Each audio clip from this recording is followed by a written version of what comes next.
গত 16 বছরের ফ্যাসিস্ট সরকারের উকিল ছিল একজন। টানা 1.5 মাস 2 মাস 3 মাস লাগাইয়া বহু চেষ্টা করলো তার প্রমাণ করার জন্য জানেন না ও অত্যাচারী না, ও মানবতা বিরোধী কোনো কাজ করেন নাই। অথচ গতকালকে আমরা সব তাকায়া দেখলাম এখন তো উকিলও মুস্কি মুস্কি হেসে জানা দিল আমার কথাটা রাখে না। মূলত উকিলও তো জানে যে 16 বছর মানুষের উপরে জুলুম করে নির্যাতন করে ও তো অবশ্যই মানবতা বিরোধী, ও জীবনেও কোনোদিন ফাঁসির রায় থেকে দূরে সরে যেতে পারে না। চিল্লায় কও ঠিক কিনা? 16 বছরের জালেম যে মানুষের উপরে জুলমের মাত্রা বাড়াইল, অত্যাচার করতে করতে করতে করতে নিরপরাধ মানুষগুলোরে আদালতে নিয়ে মিথ্যা মামলার মাধ্যমে এদের উপরে মিথ্যা মামলা দিয়ে পরে ফাঁসির কাস্টে যে ঝুলাইল। দুনিয়াতে আর পরেও তার উকিল আছে, উকিল ট্রাই করছে তারে বাঁচানোর জন্য। আল্লাহ কয় উকিল দিয়েও পারবি না, আমি আল্লাহ যখন ধরি। ওয়া মাকারুল্লাহ ওয়াল্লাহু খায়রুল মাকিরিন।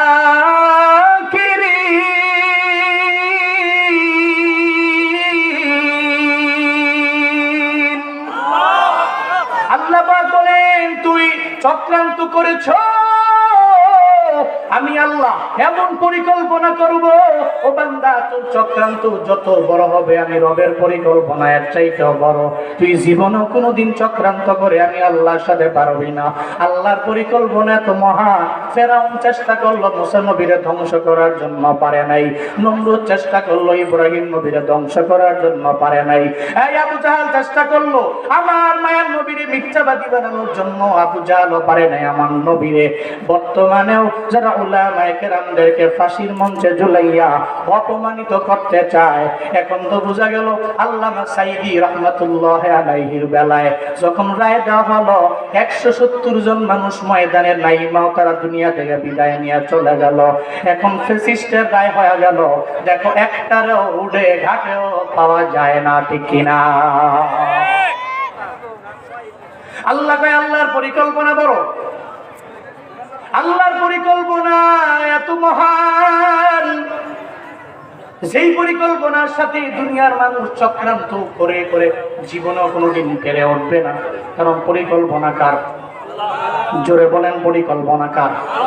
দুনিয়ার মানুষ চক্রান্ত করবে কিন্তু পরিকল্পনা তো করে আল্লাহ।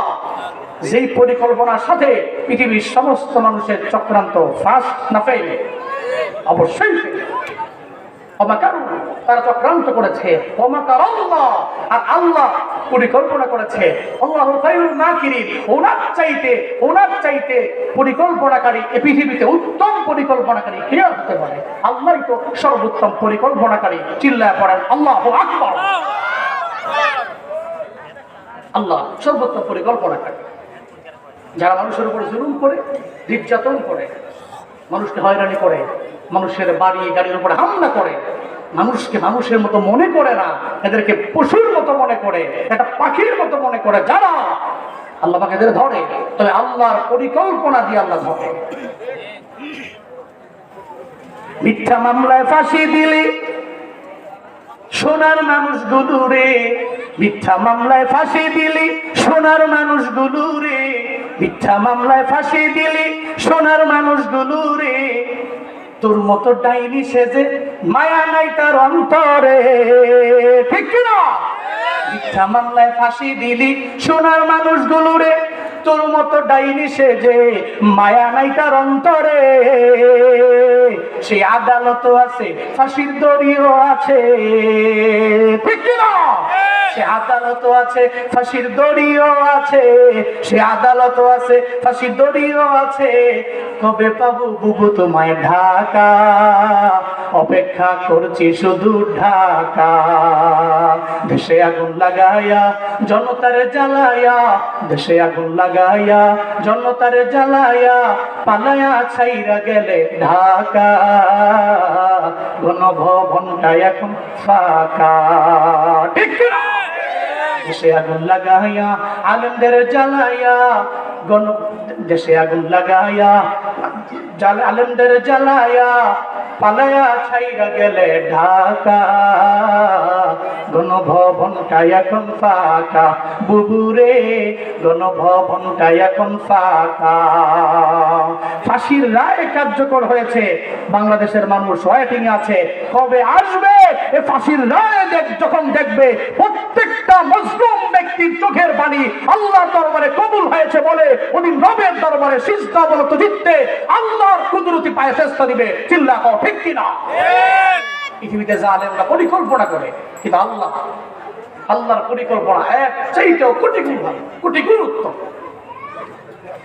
দুনিয়াতে মানুষ উকিল ধরে বাঁচার জন্য, কিন্তু বাঁচতে পারে না। আল্লাহ কয় মাকারু ও মাকারাল্লাহ। পৃথিবীতে মানুষগুলো যে উকিল ধরে তীব্র দ্রুপ ভাবে সূরা মুলক কিয়ামতের ময়দানে প্রত্যেকটা পাঠককারীর জন্য নিজেই উকিল হয়ে যাবে। সুবহানাল্লাহ পড়বেন না? নিজে ওকালতি করবে। যে মানুষটা জাহান্নামের পথে গেল, ওরা জাহান্নাম থেকে ফেরা জান্নাতের পথে নিয়ে যাবে। যে সূরা মুলক করবে, জাহান্নাম থেকে ফিরে পুরো জান্নাতের পথে নিয়ে যাবে। শুধু তাই না, আব্দুল্লাহ ইবনে মাসউদের বর্ণনা উনি বলেন, বান্দাকে কবরের মধ্যে যখন ডাকা হবে, কবরের মধ্যে শুয়ে দেওয়ার পরে আযাবের ফেরেশতা আযাব দেওয়ার জন্য যখন বান্দার দরবারে আসবে, পায়ের বরাবর দাঁড়ায় যাবে। সূরাতুল মুলক পাঠ করে নেওয়ালা ব্যক্তির পায়ের বরাবর আযাবের ফেরেশতা আসার পরে সূরা মুলক দাঁড়ায় যাবে। কি করবা? কয় তার পায়ের দিক দিয়ে আমি আযাব দিব। কয় পারবি না। কেন পারবো না? কয় সে তো পায়ের উপরে দাঁড়ায় সূরা মুলকের তিলাওয়াত করলো, সূরা মুলকের পাঠ করলো, সূরা মুলকের তিলাওয়াত করলো পায়ের দরবারে, পায়ের দিক দিয়ে আযাব দিতে পারবা না। এরপরে আযাবের ফেরেশতা চলে যাবে বান্দার বুকের বরাবর যাওয়ার পরে এবার আবার সূরা মুলকে দাঁড়ায় যাবে। তাই বান্দারে বুক বরাবর তুমি আযাব দিতে পারবা না। কয় কেন দিতে পারবো না? কারণ বুকের মধ্যে তো আমার সে ধারণ করলো, তার এই বুকে কখনো আযাব লাগতে পারে না, কোনো শাস্তি বুকের মধ্যে দেওয়া যেতে পারে না। এরপরে আযাবের ফেরেশতা চলে যাবে বান্দার মাথা বরাবর, ওখানে গিয়েও সূরা মুলক দাঁড়ায় যাবে। এই তুমি এখানেও কেন? পায়ের বরাবর গেলাম, ওখানেও পেলাম। এরপরে তোমার বুকের বরাবর আসলাম, এরপরেও তোমারে পেলাম, মাথার বরাবর আসলাম পেলাম, এরপরেও তুমি মাথার মধ্যেও কেন আসলা? বান্দারের জীবনেও কোনোদিন তুমি মাথার মধ্যে আঘাত করতে পারবা না, কারণ সূরা মুলকটা সে ব্রেইনের মধ্যে সেভ রাখলো, সংরক্ষণ করলো, জীবনেও কোনোদিন ওর মাথার মধ্যেও আঘাত দিতে পারবা না। বোঝা যাবে ওই বান্দাকে আযাব দেওয়ার জন্য আযাবের ফেরেশতা তার ডানে বামে সব জায়গায় আসার পরেও সূরা মুলকের পাওয়ারে তার পাশেও বিটতে পারবে না। একটা পর্যায়ে এমন হবে আযাবের ফেরেশতা আল্লাহর জানায় দিবে, ও আল্লাহ, তাকে তো আযাব দেওয়ার জন্য আসলাম, সূরা মুলকের পাওয়ারে পারি না। আল্লাহ কয় কি বলে আমার সূরা মুলক বলি, এই বান্দা তার পাঠক। আল্লাহ বলবে যে সে যেহেতু সূরা মুলকের পাঠক, বারবার রাতের বেলা সূরা মুলক পড়ে রাতের বেলা ঘুমায় গেল, ও আযাবের ফেরেশতা এই বান্দার কবরটারে আর জাহান্নাম রাখা যাবে না, এখানে আগুন দেওয়া যাবে না, শাস্তি দেওয়া যাবে না, শাপ দেওয়া যাবে না। আযাবের ফেরেশতা সূরা মুলকের সুপারিশের কারণে তার কবরটার এই মুহূর্তে জান্নাত বানায়া দাও। আতিনা ফি দারে দুনিয়া না হাসান, আতিনা ফি দারে উকবা না হাসান, ইয়া গিয়াসাল মুস্তাগীসি নাহদিনা নাহদিকারা বিল উলুমে ওয়াল গিনা, হর গরি দে नेको तू तैयार है, झूना मंगे पुस्त तू बेजार है।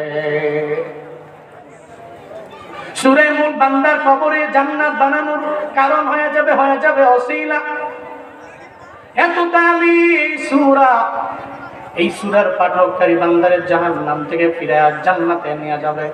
শুধু তাই না, এই সূরা মুলক এত পরিমাণে দামি, বান্দার জন্য উকিল হয়ে গেল, আবার কবরে গেল, কবরের আযাবটা মাফ হয়ে গেল সূরা মুলকের পাঠককারীর জন্য। আল্লাহ সূরার মধ্যে কি জানায় দেয় বান্দা শুনে যাও। 1 নম্বর আয়াতের মধ্যে আল্লাহ জানায় দেয় রবের কি পরিমাণে পাওয়ার, আমার আল্লাহর কি পরিমাণে শক্তি আল্লাহ জানায় দেয়, আল্লাহ কি পরিমাণে মুলকের মালিক। আল্লাহ বলেন তাবারাকাল্লাযী বিয়াদিহিল মুলকু ওয়া হুয়া আলা কুল্লি শাইইন কাদির। চিল্লা জোরে করে পড়েন আল্লাহু আকবার। আল্লাহ পাক বলেন তাবারাকা, বরকতময় ওই রব, যত পৃথিবীর বরকত আছে সব বরকত আমার আল্লাহর ভিতরে আছে। আমার আল্লাহ এমন কোন গুণ নাই যেই গুণে গুণান্বিত না।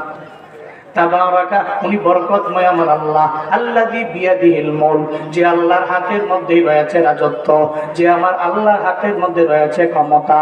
কুলিল্লাহুম্মা মালিকাল মুলকি তুতিল মুলকা মিম্মান তাশা ওয়া তানজিউল মুলকা মিম্মান তাশা ওয়া তুইজ্জু মান তাশা ওয়া তুদিল্লু মান تشاء بيدك الخير إنك على كل شيء قدير।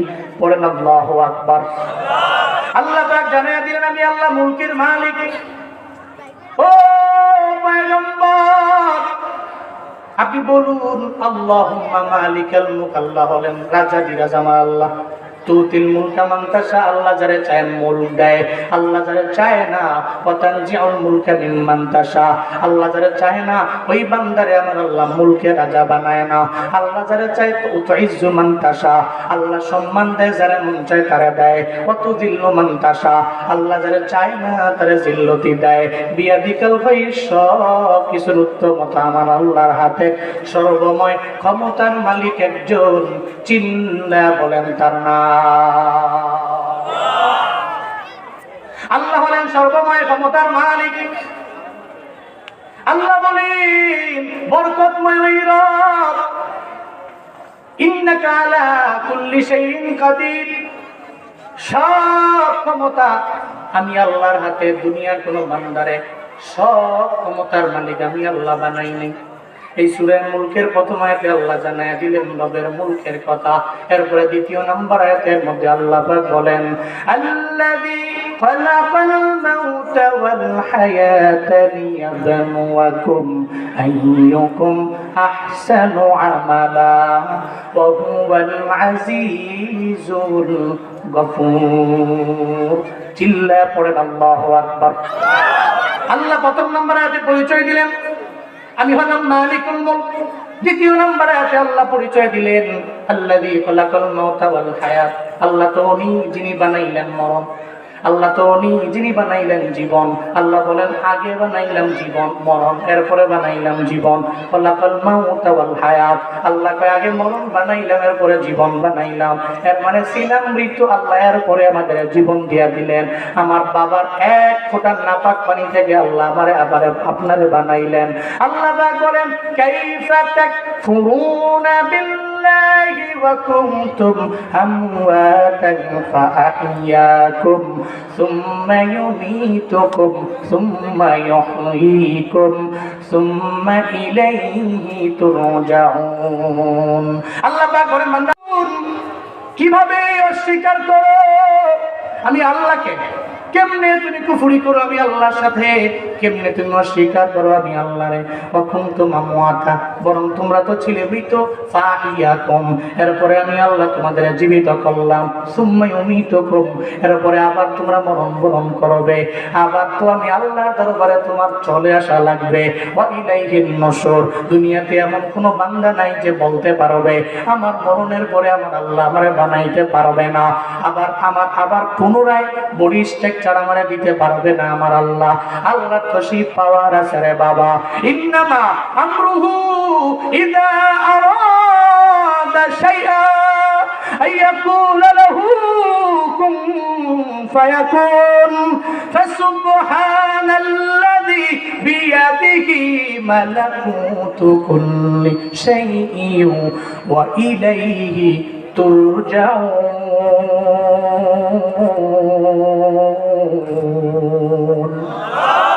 আল্লাহ বলেন আমি আল্লাহ যখন চাই, আমরুহু ইযা আরাদা শাইআ, যখন আমি ইচ্ছা পোষণ করি কিছু করব তখন আমি আল্লাহর লেবার লাগে না, কোনো ডেলিভারের প্রয়োজন নাই, কোনো শ্রমিকের প্রয়োজন নাই।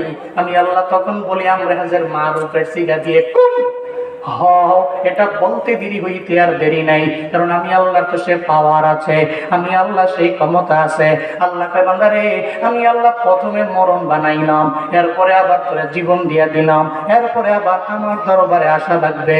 মিনহা খালাকনাকুম ওয়া ফিহা নুঈদুকুম ওয়া মিনহা নুখরিজুকুম তারাতান নুকরা।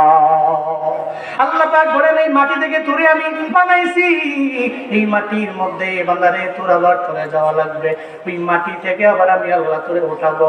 আল্লাহ সেই কথাই সূরাতুল মুলকের 2 নম্বর আয়াতে জানায় দেয়, আল্লাযী খালাকাল মাউতা ওয়াল হায়াতা লিয়াবলুয়াকুম আইয়ুকুম আহসানু আমালা। আল্লাহ কয়, আমি আল্লাহ মরণ বানাইলাম, জীবন বানাইলাম, কেন বানাইলাম? আল্লাহ কেন বানাইলেন আমাদের? কেন দিলেন মরণ? আল্লাহ তো মায়া করে জীবন দিয়েছেন। আল্লাহ তো পারতেন তোর হায়াত দিয়ে দিলাম 1000 বছর, 2000 বছর, 3000 বছর, অথবা তুই মরবি না। আল্লাহ কেন মরণ বানাইলেন? আল্লাহ তাও জানায়া দিলেন, লিয়াবলুয়াকুম আইয়ুকুম আহসানু আমালা। আল্লাহ বলে লিয়াবলুয়াকুম, যাতে করে তোমাদেরকে তিনি পরীক্ষা করতে পারেন। আইয়ুকুম আহসান, হু ইজ বেস্ট, কে অতি উত্তম। কোন দিক থেকে? আমালা, আমলের দিক থেকে কে অধিক উত্তম। এই জিন্দেগিতে হায়াত দিয়েছে তাকে 60 বছর, 65 বছর, 70 বছর, 80 বছর। এই হায়াতের বেলা পেয়ে এই 70 বছরের জিন্দেগিতে কি আমল সে করেছে? আইয়ুকুম আহসান, কে অতি উত্তম। আমালান, আমলের দিক থেকে কে দামি, এটা পরীক্ষা করার জন্য, চেক করার জন্য আমি আল্লাহ খালাকাল মাউতা ওয়াল হায়াত, আমি আল্লাহ মরণ বানিয়েছি এবং জীবন বানিয়েছি। বলেন আল্লাহু আকবার। তাহলে এর মানে বোঝা গেল আমরা ছিলাম মৃত, হয়ে গেছি জীবিত, আবার কি মরণ বরণ করা লাগবে কি লাগবে না? এখানে এমন কেউ আছেন হাত উঠে বলতে পারবেন আমি মরবো না, পুরা কিয়ামত পর্যন্ত ইহজিন্দেগিতে আমি থাকবো? আছেন কি? পৃথিবীতে কোনো বান্দা থাকতে পারে নাই, সব মারা যাবে, সব মারা যাবে, কেউ থাকতে পারে নাই। আদম নবী চলে গেলেন, যিনি আমাদের ছিলেন না আদি পিতা, উনিও চলে গেলেন। ইদ্রিস পয়গম্বর চলে গেলেন, মুসা নবী চলে গেলেন। শুধু তাই না রে বাবা, যে নবীরে না বানাইলে আল্লাহ দুনিয়ার কিছু বানাইতেন না। ওই মায়ার নবীও বিদায় নিয়ে চলে গেছে, ইন্তেকাল করছে আমার মায়ার নবীও। নবীও ইন্তেকাল করে চলে গেছে, নবীও চলে গেছে। ইন্তেকালের আগে আমার মায়ার নবী ডাকলেন, এই আয়েশা, আমারে আমার হাতের মধ্যে একটা মিসওয়াক দাও। নবীজি মিসওয়াক দিয়ে মিসওয়াক করলেন। এরপরে ডাকলেন, এই আবু বকর, আমার দরবারে আসো না। আবু বকর আমার মায়ার নবীর দরবারে যখন যায়, আবু বকর যাওয়ার পরে তাকায় দেখে আবার মায়ার নবীর কপাল মোবারক একটু ঘরমাক্ত অবস্থা। কপালের মধ্যে সুন্দর করে একটা চুমু দিয়ে আমার নবীরে বলে, নবী কেন ডাকলেন? কেন আপনি সাহিত্য অবস্থায় কেন বসতে পারেন না? মায়ার নবী কয়, আবু বকর, মনে হয় দুনিয়া থেকে আমার বিদায় নিয়ে চলে যাওয়া লাগবে, ইন্তেকাল করব আমি, মরণ বরণ মনে হয় আমারও করা লাগবে। আল্লাহ পাক তো আগেই জানিয়ে দিয়েছেন, ইন্নাকা মাইয়িতুন ওয়া ইন্নাহুম মাইয়িতুন, আপনিও মরণ বরণ করবেন, তারাও মরণ বরণ করবে। দুনিয়াতে এমন কোনো বান্দা নাই যেই বান্দা মরণ বরণ করবে না, মৃত্যু বরণ করবে না। আমি আল্লাহ যারে জীবন দিয়ে দিলাম, নির্দিষ্ট একটা সময়ের পরে মালাকুল মউত তার দরবারে আমি পাঠাবই। আমার মায়ার নবী কয়, ও আবু বকর, আজানটা শেষ হোক, সবাই জবাব দেন মনে মনে।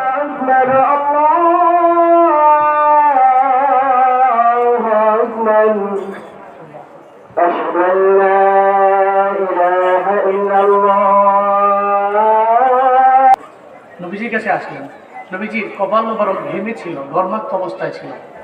আবু বকর এসে নবীজিকে বলছেন, কপালে একটা চুমু দিয়ে বলতেছেন, পয়গম্বর, আপনি তো আমাকে বলতেছেন আপনি বিদায় নেবেন, কিন্তু আপনাকে ছাড়া থাকবো কি করে আমি? হযরত আবু বকর আমার মায়ার নবীর চোখের পানি দেখে নিজেও চোখের পানি পালায় কান্না করে আর বলে, নবী আমার, আমি আপনাকে ছাড়া কেমনে থাকবো? যদি বিদায় দিয়া চলে যান, আমি আপনার না পাইলে আমার জীবনটা কেমন হয়ে যাবে? হযরত আবু বকর চোখের পানি পালায় কান্না করেন। মায়া নবী জানায় দেন, আমার আবু বকর রে, আমি বাঁচবো না, দুনিয়া থেকে বিদায় নিয়ে চলে গেল, অসুবিধা নাই। মুমিনেরা মরণের ডরায় না, মুমিন যদিও মরণ করে, মৃত্যুবরণ করে, মরণের ডরায় না, কারণ মরণটা তার জন্য একটা খাল। ওই খালের ওপার হচ্ছে আমার আল্লাহ, খালের এপার হচ্ছে আমি নিজে। মুমিন নিজে, মুমিন ওই খাল থেকে পার হতে দেরি, আল্লাহর সাথে মুলাকাত করতে দেরি হয় না। তুফাতুল মুমিনিল মাউত, মুমিনের তুফা হলো আল মাউত। মুমিনের পুরস্কার হলো, মুমিনের জন্য হলো মরণ। এই মুমিন তো মরণ বরণ করবে, এটাই স্বাভাবিক ব্যাপার। তবে মরণে উনি ডরায় না, উনি জানে এটা আমার জন্য একটা হাদিয়া, এটা আমার জন্য একটা পুরস্কার। আমি যদি মরণ বরণ করতে পারি, এরপরে মোলাকাত হবে আমার রবের সঙ্গে, আমার রবের সঙ্গে হবে আমার মোলাকাত। এই জন্য সাহাবায়ে কেরামদের আমার নবী জানায়া দিল, ও সাহাবায়ে কেরামেরা, তোমরা মরণ বরণ করবে, অসুবিধা নাই, তবে মরণ বরণের আগে তোমরাও জানতে পারবে যে মারা যাবা। বলে কেমনে জানবো নবী আমার? যদি আমলের লাইনে অগ্রগামী হয়ে যাও, আমলের লাইনে অগ্রগামী হতে পারলে তাহলে মৃত্যুর আগেও বুঝতে পারবে যে তোমার মরণ হয়ে যাবে। এই জন্য দেখবেন নেককার লোকেরা 40 দিন আগে থেকেই মানুষের দাঁড়ে দাঁড়ে যায়, সব আত্মীয় স্বজনের দরবারে গিয়া বলে আবার মাফ করে দিও। চায়ের দোকানে যায় না, ওখানে বারবার যায় না, আগে যাইতে হঠাৎ করে যাওয়া বন্ধ করে দিল। ওখানে যা বলে, আমার প্রতিবেশীরা আমারে মাফ করে দিও, আমার কথায় ভুল হয়ে গেলে আমারে ক্ষমা করে দিও, মনে হয় দুনিয়ার মধ্যে আমি বাঁচবো না। এর মানে বোঝা গেল আপনি নেককার হন, বদকার হন, যাই হন না কেন, আপনি পয়গম্বর, পয়গম্বররাও যদি মারা যেতে পারে, এর মানে আপনিও মারা যাবেন। সাহাবায়ে কেরামরাও চলে গেল। আল্লাহ কয় বান্দা তোমার মরণ নিশ্চিত, তবে কোন জায়গায় হবে, কিভাবে হবে তোমার জানা নাই। নেককার যেই মানুষগুলো হবে, এরা বুঝতে পারবে যে আল্লাহর সাথে আমার মোলাকাতের বেলা, আল্লাহর সাথে আমার মোলাকাত করার সময়টা অটোমেটিক্যালি আমার কাছে চলে আসতেছে। এই জন্য রে বাবা, এই যে এখানে যে মা বাবারা আছেন, সন্তানগুলা দুনিয়াতে আছে, আবার যারা এখনো বিয়ে শাদী করেন নাই, সামনে করবেন, সন্তানাদি আসবে, নিয়ত করে নেন রে বাবা, আপনি 4 শ্রেণীর মা বাবা হবেন। যেই 4 শ্রেণীর মা বাবারা বেলা হিসাব রবের জান্নাতে যাবে। 4 শ্রেণীর মা বাবা আল্লাহর দরবারে বেলা হিসাব জান্নাতে যাবে। এদের মধ্যে 1 নাম্বার তারা যারা হলো সুহাদা, সুহাদাদের মা বাবা, এরা বেলা হিসাব আমার রবের জান্নাতে চলে যাবে। এই জন্যই সাহাবায়ে কেরামের বিবিরা, সাহাবায়ে কেরামেরা এরা সন্তানদের যুদ্ধের ময়দানে পাঠাইতো, এদের জানা আছে এই সন্তানটারে যদি আমি যুদ্ধের ময়দানে পাঠাই, ও যদি নিজের শহীদ বানায় নেয়, তাহলে তার উসিলায় তো আমি জান্নাতের মধ্যে যেতে পারবো। 1 নম্বরে সুহাদাদের মা বাবা জান্নাতি। 2 নাম্বার, মাদ্রাসায় সন্তানটারে পড়াইছো, যেই সন্তানটার মাদ্রাসায় পড়াইলা, ওই সন্তানটা তোমার নিয়ে যাবে জান্নাতে। যে মাদ্রাসার মধ্যে পড়ায় হাফেজ বানাইলা, আলেম বানাইলা, ও কোরআন পড়লো, কোরআন অনুযায়ী নিজের জিন্দেগিটা পরিচালনা করলো। মদিনাওয়ালা নবী কয়, হাসরের ময়দানে হাফেজ এবং আলেমে কামেলটা হাসরের ময়দানে যখন যাবে, এই আলেমে কামেলটা, হাফেজে কামেলটা জান্নাতে চলে যাবে। ও যাওয়ার আগে দেখবে ওই জান্নাতের মধ্যে ওর মাও নাই, ওই জান্নাতের মধ্যে ওর বাবাও যায় নাই। ও আল্লাহকে বলবে, ও আল্লাহ, আমার মা বাবারে যদি আজকে জান্নাতে না দাও, তাহলে আমিও জান্নাতে যেতে চাই না। আল্লাহ বলবে, কি চাও? আমার মা বাবা জাহান্নামী হয়ে গেছে, ওই মা বাবারে জাহান্নাম থেকে ফিরে জান্নাতে নিবার চাই। সুবহানাল্লাহ পড়বেন না? কুল্লুহুম কদ ওয়াজাবাত লাহুমুন নার, যাদের জন্য জাহান্নামের আযাবটা, জাহান্নামের শাস্তিটা ওয়াজিব হয়ে গেল, এরা জাহান্নামে যাবে, নিশ্চিত হয়ে গেল। এরপরেও জাহান্নাম থেকে ফিরে আল্লাহ বলবে, এই ফেরেশতা, এদেরকে জাহান্নামের মধ্যে দেওয়া যাবে না। এদের সন্তানদের এরা মাদ্রাসায় পড়াইলো, এদের সন্তানদের হাফেজ আলেম বানাইয়া এরা দুনিয়ার মধ্যে কষ্ট কম করে নাই। হাফেজ আলেম হয়েছে, দুনিয়াবি লাইনের অনেক ফায়দা এদের হয় নাই। এরা তো আখিরাতে চিন্তা করে, এদের মাদ্রাসায় পড়াইলো। ও ফেরেশতা, এই বান্দাগুলোর জাহান্নামে দেওয়া যাবে না। এদের সন্তানের দোয়ার বদৌলতে, রিকোয়েস্টের বদৌলতে এই মা বাবার জাহান্নাম থেকে ফিরে জান্নাতের মধ্যে ঢুকায় দাও। এর মানে মাদ্রাসায় যদি আপনি একটা ছেলে দেন অথবা মেয়ে দেন, ও বাবা, এই ছেলে আপনার জান্নাতে যাওয়ার কারণ হয়ে যাবে, আপনার এই মেয়েটা আপনার জান্নাতে যাওয়ার কারণ হয়ে দাঁড়াবে। শুধু তাই না, নবীজি বলেন 3 নম্বরে ওই মা বাবা জান্নাতি যেই মা বাবার একটা নাবালেগ অবস্থায় সন্তান মারা যায়, নাবালেগ অবস্থায় মারা গেল, ও বালেগ হতে পারে নাই, ও মাত্র 1 বছরে মারা গেল, না হয় 2 বছরে মারা গেল, না হয় 5 মাসে মারা গেল, 6 মাসে মারা গেল, এই নাবালেগ অবস্থায় যে যার সন্তান মারা যায়, আল্লাহ এই মা বাবা গুলোরে জান্নাতের মধ্যে দিয়ে দিবে। এই 4 নম্বরে যেই মা বাবার সন্তান একটা পাগল আছে, তবে ওই পাগলটা সে জন্ম থেকেই পাগল হয়ে গেল, ওই পাগল তো জান্নাতি, তার কোনো হিসাব নাই, তার হিসাবও লাগবে না।